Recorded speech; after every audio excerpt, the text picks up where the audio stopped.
Magazine. Hello, I am here with Lynsay Gould, Susie Greaves here from Psychologies Magazine. I'm here with Lynsay Gould, who is an amazing podcast business coach, and all month we have been working in Psychologies around how to create an online business, which was our dossier this month. And Lynsay has kindly come along today to talk us through starting a podcast. So, Lynsay, why are podcasts so popular at the moment? What is going on in the world? Why podcasts are the big thing at the moment? Why has everyone got a podcast? Great question. It's actually a couple of questions, but yeah, you're quite right. They feel like they're everywhere at the moment, don't they? And we were talking just before this about, rather than getting book recommendations now, we seem to be getting podcast recommendations, and that's very true. I think for me, there's a few reasons why they're so popular right now. One of them is that we're all doing 100 things at once, aren't we? And it's the sort of thing that you can listen to, you can participate in whilst you're doing other things. So I mentioned before, I'm walking the dog, I'm working, I'm creating whilst I'm listening to a podcast. So I think it's the fact that, you can do other things whilst you're listening. And I think, it's very different to something like YouTube, for example, where it's a bit of a mindless scroll. People actually intentionally tune into a podcast episode. They want to learn something, or they want to be entertained. So they're tuning in for that reason. I think they're really popular right now, and they have been throughout lockdown in particular. They've really grown through lockdown. People are wanting connection. And if you look at the difference between something like YouTube and a podcast, in my experience, podcasters tend to be more themselves on a podcast than on video. 100%. I think there's something, isn't it, where when you're listening or when you're connecting in that way, it feels like there's only just two of you. Sometimes on the screen, I mean, even with this situation, when we're on a split screen, well, you can see yourself and and you have that kind of. But when it's kind of a dark room and you're podcasting together, it feels more intimate, and it feels like there can be a real connection. It's really great. So, I mean, you're a business coach, and we've been seeing, obviously, with the world going into perhaps lockdown again, we see a lot of people looking how to pivot their businesses and how to create a new project online, to create a new business online. So what advice would you give for people who are wanting to, we've been working all month about how to create an online business with Psychologies, with the dossier, but with podcasting, where should we start with that in terms of building an online business? Yeah, so as you say, pivoting right now is something a lot of people are doing. And if you don't have an online presence right now is the time to do it, for sure, if you haven't done it already. A podcast is a great way to grow an audience. We're finding more and more on social media in particular, it's more of a pay-to-play type platform. So more and more you have to pay to get in front of the people who you want to see your products and services. Podcast is completely free, and you have complete creative reign over what you create. So creating a podcast, as you said before, it's about having an intimate connection with someone. You're in their ears every week. They're waiting for your episode. So pivoting into an online business in particular, a great way to do it is start your podcast.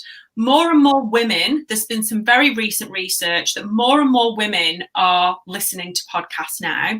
And the women who are listening to podcasts are probably our key demographic here. They're sort of in their late 20s through to their early 40s. They're solvent, they're educated, they're loyal, they're less likely to be people who are looking at adverts on TV. They're more into subscribing to things. They have things like Netflix. So there are key demographics. So if you're thinking about getting into online business and that is what you're going after in terms of your clients, then a podcast has got to be the thing to do. And it's got such a low barrier to entry. You mentioned before, you can sit in your dark room.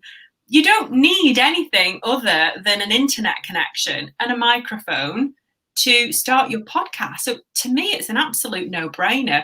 In the dossier this month, I've written some tips about how to actually get started and the key things to go through. And I've got a gift that I'm going to give all the listeners as well here, that will give you a step-by-step in all the things you need to do. But for me, it's not about the tasks. It's not about that, okay, what do I do? It's about that connection. It's about really thinking, who are these people who are listening to my show? Who do I want to listen? What is the business I want to build in the future, and create the podcast for them, rather than where you are right now, because we're all moving and changing and pivoting direction. So think about the business you want to grow into. Who are the people we want to be serving? Who are the people we want to be listening? What are they really struggling with? What are the things they are crying out to hear about? What do they really want to learn? How do they want to listen? So for me, it's not about the tasks. It's about what is behind all of that. What's the strategy? What's the purpose? And not just starting a podcast because you think you should. Yeah. Never do something because you think you should.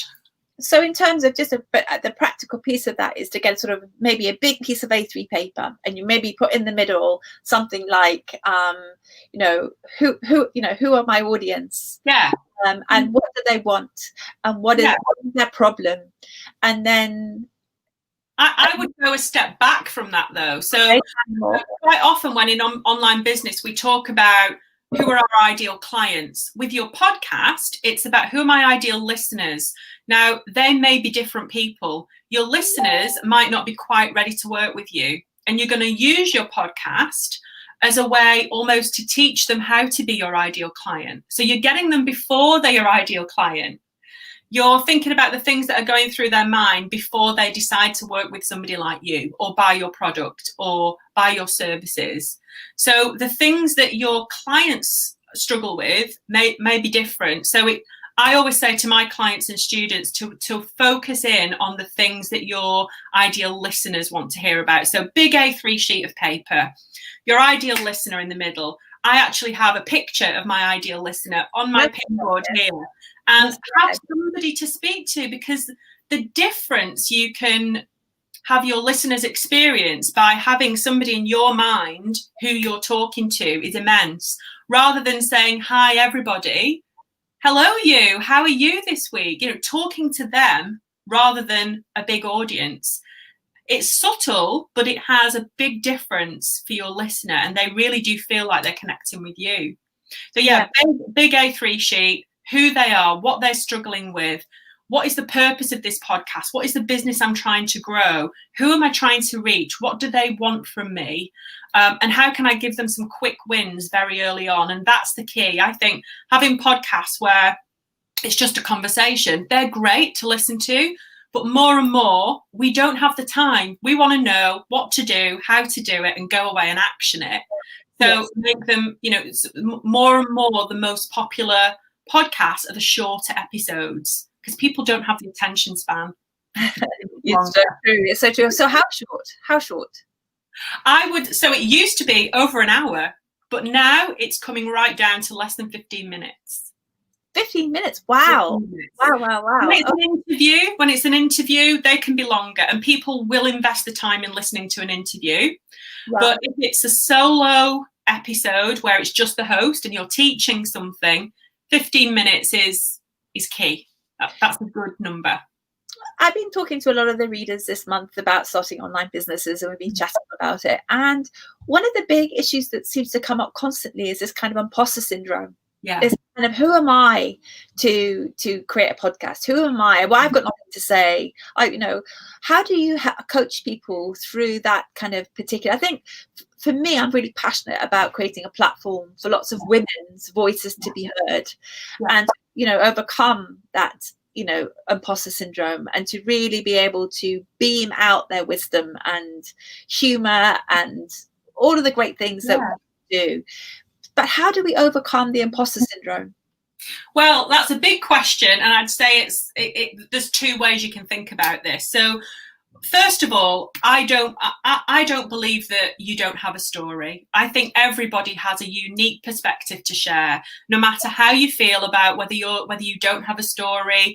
Who am I? Nobody's going to listen to me. And believe me, I've heard them all. I've heard every story under the sun about why I shouldn't start something. I think the alternative view is, if you are adamant that you are feeling, actually, I want to start a podcast, I want to get my voice out there, but I'm scared. I'm worried about who's going to judge me. I'm worried about what people are going to think. I'm worried people are going to laugh. Amplifying the voices of others is an amazing way to start. And I did an episode on this during lockdown, actually, the fact that as podcasters, we do have a responsibility, whether we like it or not, to represent our listeners. Yeah. So if you are going to use your podcast as a way to amplify others' voices, that is so valid as well. So if you don't want to have a solo show, you don't want to just be you up on stage, so to speak, speaking to your listeners, you can use that platform to amplify the voices of people who don't have a platform like you. So if you are passionate about Black Lives Matter, if you are passionate about nutrition, if you are passionate about whatever it is that you're interested in, speak to other people about that, have a conversation. And that's what I say to people. Rather than think about this as everybody in the world being able to access this, which they can, anybody, anywhere, use it as a way to connect with people, have a genuine conversation about something you're interested in. And when you flip your thinking around that and think, actually, I'm just having a chat with a friend here, the dynamic changes a little bit and you start to see that it's possible. So when anybody talks about imposter syndrome to me, it's always about just taking a tiny step, the smallest step that you can take to make you feel like you're having some progress. And I promise you that the moment you start to take that first step, it does give you that confidence to take the next one. Yes. And accountability is a big one around that too. Telling people what your plans are, telling them you want to start a podcast, giving them the date you're going to launch, and then use that as a way to keep yourself accountable. Yeah, sure. I mean, I think the amplifying other people's voices is a really great point. Katie Piper, who's one of our columnists in the magazine, she has an amazing podcast called Inspirational People. Yeah. And what she does constantly, I mean, her story itself, I mean, I would listen to her all day because she's so wise and interesting and inspirational. However, what she does is she talks to lots of people who are amazing and also have inspirational stories about how they've overcome and it's tragedy and dark stuff, and for me, listening to that, it's as you say, it's such an intimate thing in your ear. I mean, you know, you could be feeling low or you can feeling down, and then you listen to that and you think, wow, you know, it is. I think podcasts are such a great way of connecting with people and reaching people and inspiring people and spreading kind of goodwill into the world, isn't it? It's really fantastic. So so if people are listening to this and thinking, yes, I want to start my own podcast, I'm going to they've done the A3 sheet, and you know, there's some resources below where you can give them, you know, what mic to get and all of the things, or read apologies this month where we're going to do it, which is all fantastic. What are the things that we shouldn't do? What are the mistakes that everybody makes? What are the things we should avoid? Yeah, that's such a great question. So some of the mistakes that newbies make when they're getting started is they think they've got to be something that they're not. They'll put on a voice. They'll try to be different than they are. They think they've got to be larger than life. And quite often, the best podcasters are incredibly introverted people, very quietly spoken, and you wouldn't believe the power of their episodes. So I think a lot of people assume you've got to be a huge personality. You've got to have the right voice. You can't have an accent. You absolutely can have an accent. I'm a good old northern girl and I've got a podcast. You can have any accent. It doesn't matter. The other thing that sort of pulls people back from starting a podcast is they think, I don't have an audience. Who's going to listen to it?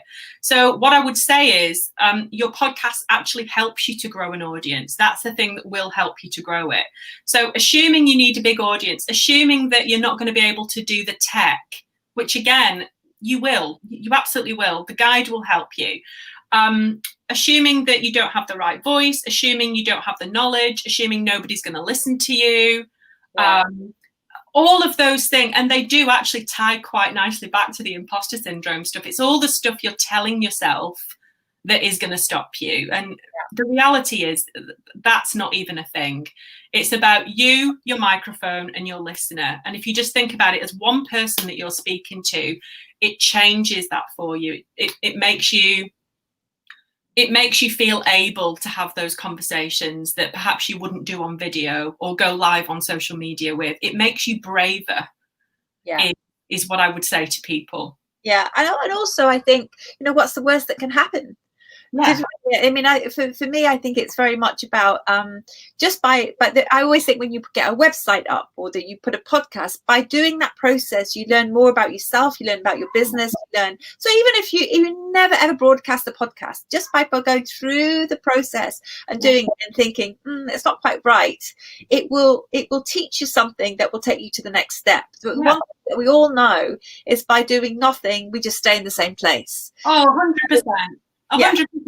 But the other thing I would say is if you really don't think, I'm not ready to start a podcast of my own, you can go on other people's podcasts as well. And tell me about that. Being a guest on other people's podcasts is a great way to figure out whether it's right for you as well. And it's a great way, again, to build your audience and build your expert status, your credibility. So tangible tips for you. If you want to be a guest on a podcast, go to iTunes, go to Spotify and research which shows you would like to be on. Get a list of your top 20 that you would love to be on. Yeah. Start at number 20, pitch to them and work your way up to number 1. Like my number 1 would be Michelle Obama's new podcast. I mean, it's incredible. I'm really not going to pitch to Michelle Obama yet, but one day I will. Start at number 20 and go through. I've got in the guide that I'm sharing with you, it will show you how to pitch to be on other people's podcasts as well. Lovely. So there's an email in there, copy and paste, change a few bits, and you can go and pitch to be on them. So you don't have to have your own. You don't need to deal with all of the tech at the start. You can go on and be a guest and still get your voice heard and amplify your message. And also try it out and just see how it was, see how you feel. And, I always think you get better, don't you? That's the thing. You get better, whether it's on video, whether it's podcasting or whether it's writing. Again, what happens is if you don't do anything, you just stay the same. So, at Psychologies, it's all about learning new skills and then just do it, try it, make it happen. And this is what your message is, what I see. And we're encouraging all of our readers to try something differently. I mean, whether it's a side hustle, whether it's a complete career pivot, right now is the time to learn new online skills. I think, Lynsay, what you're teaching is absolutely invaluable. Thank you so much for joining us today. Below you can see Lynsy's giving away free guides for us, all sorts of things. So thank you so much for that, and thank you for all your wisdom today. You're so welcome. And what I would say, a final thought, is today is International Podcasting Day. So today is the best day out of any day in the year to think, okay, what does this mean for me? What is it going to look like for me? So download the guide and then you can get started on your journey. So thanks so much for having me, Susie. It's been lovely. You're welcome. But I think maybe the baby step is maybe to tune into your podcast. Do give a plug. What's your podcast? Thank you. My show is called Podcasting for Business. It's on all podcast platforms, Spotify, Apple, wherever you listen. Yeah, fantastic. All right, tune into Lynsy's podcast and start today on National Podcasting Day. Lots of love, Lynsay, and speak to you soon. Bye bye.